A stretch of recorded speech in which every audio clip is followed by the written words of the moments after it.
тавре ки иттилоъ дорем, соли гузашта бо дар назар дошти вазъи қонунии ҷаҳон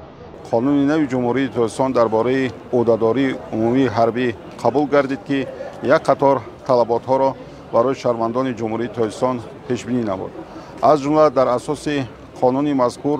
нисбат ба донишҷӯёне ки минбаъд баъди аз хатми муассисаҳои таҳсилоти олии касбӣ нияти кор кардан дар сохторҳои ҳифзи ҳуқуқ, аз ҷумла мақомоти прокуратура, суд, мақомоти гумрук, агентии назорати давлатии мубориза бо коррупсия ва хадамоти иҷро доранд, танҳо баъд аз адои хизмати ҳарбӣ онҳо ҳуқуқ пайдо мекунанд, ки ба кор ба мақомоти мазкур қабул карда шаванд.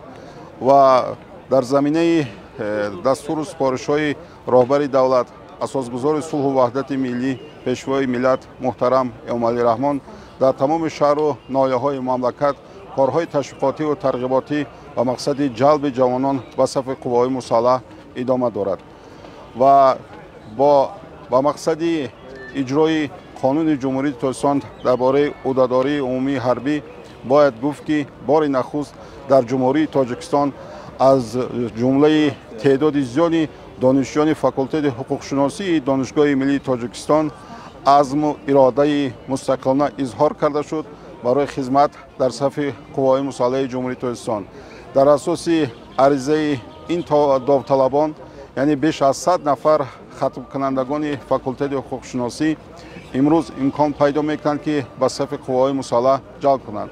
ва дар як муддати кӯтоҳ бо дастгирии раёсати Донишгоҳи Миллии Тоҷикистон аз ҷониби 100 нафар хатмкунандагони факултет имтиҳонҳои давлатии сарбаландона супорида шуд ва фармони хатми онҳо низ ба имзо расид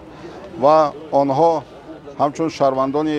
ҷумҳурии Тоҷикистон, ҷавонони саодатманди миллат азм доранд, ки дар сафи қувваҳои мусаллаҳи ҷумҳурии Тоҷикистон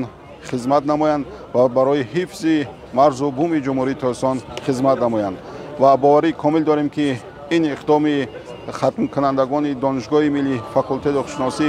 аз ҷониби дигар муассисаи таҳсилоти олии касбии кишвар низ ҳамовозии гарму ҷӯшонро пайдо менамояд. баҳри иҷрои ӯҳдадории худ, ки дар конститутсия пешбинӣ шудааст, омадам иҷро намоям, ки аз ҷумла дар моддаи